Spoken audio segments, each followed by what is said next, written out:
जी, भाजपा के हमारे सारे देवतुल कार्यकर्ताओं, भाजपा के आज कार्यकर्ताओं ने वो करके दिखाया है जो बहुत कम जगह ऐसा यूपी में संभव हो सका है। मेरे हर कार्यकर्ता ने पिछले 70-80 दिन से मेरे लिए, पार्टी के लिए और हमारी विचारधारा के लिए, हिंदुत्व के लिए काम किया है।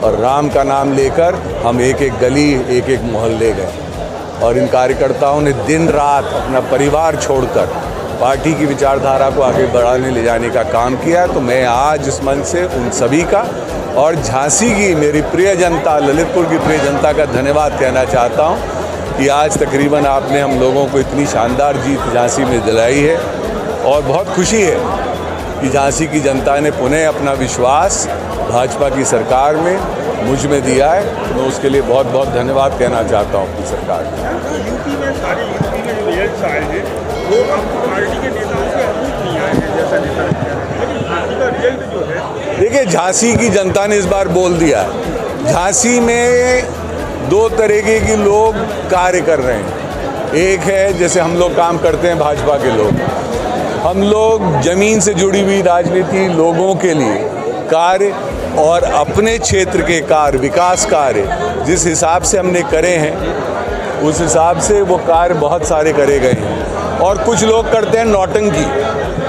हाँ। और मैं विशेष रूप से कहूँगा ठगबंधन के जो प्रत्याशी जी हैं उन्होंने जिंदगी भर एक ही काम किया है, नौटंकी। और इसलिए कह रहा हूँ, हम जिस विचारधारा से आते हैं, जिस धर्म में आस्था रखते हैं, उसमें अहिंसा एक बहुत बड़ा हमारे जीवन का हिस्सा होती है। उन्होंने अगर झांसी को सबसे बड़ी देन दी है अपने कार्यकाल में मंत्री रहकर, तो उस इंसान ने एक बूचा खाना दिया था। अब आप सोचिए, बहुत कुछ कटक्ष की राजनीति करी है, अब समय आ गया जवाब देने का। और ये सोच के चलिए कि मंत्री रहा तो क्या किया, कितने सवाल पूछे, किस किस के वहाँ गया। वो तो एक मीडिया का बनाया हुआ है, 4 मीडिया को लेके कहीं खड़े हो जाओ और किसी के भी 2 झगड़ों में आप बीच में अपना पैर अटका दीजिए और बोलिए कि भाई साहब मैं सुलझा दूंगा, और फिर गायब हो जाइए क्योंकि मीडिया की शॉर्ट हो गई। भाई साहब, ये भाजपा है। हमारे प्रधानमंत्री और हम ज़मीन से जुड़े हुए लोग हैं, ज़मीन पे काम करते हैं और ज़मीन का कार्य दिखाते हैं। मैं आपको वही प्रोजेक्ट्स गिनवाता हूँ जो मैंने कराए हैं, जो मेरे विधायक लोगों ने कराए हैं, मेरी सरकार ने कराए हैं। हम कभी आपको ऐसे नहीं गिनाते। जैसे बताया गया कि एग्रीकल्चरल यूनिवर्सिटी, उसमें भी मैं क्लियर कर दूं, IGFRI को ज़मीन दी गई थी मेरे पिता के कार्यकाल के दौरान। IGFRI सभी को पता है, काफरी सबको पता है।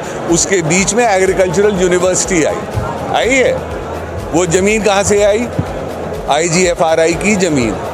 और हमारी प्रिय नेता आदरणीय उमा दीदी जी के कार्यकाल में उस जगह का बजट सैंक्शन हुआ और उसका भूमि पूजन हुआ। तो ये नेतागिरी जो कटक्ष के लोग करते हैं, बुरा लगता है, क्योंकि झांसी की सोच इससे बड़ी है, हमारी सोच उससे ज़्यादा बड़ी है। धन्यवाद।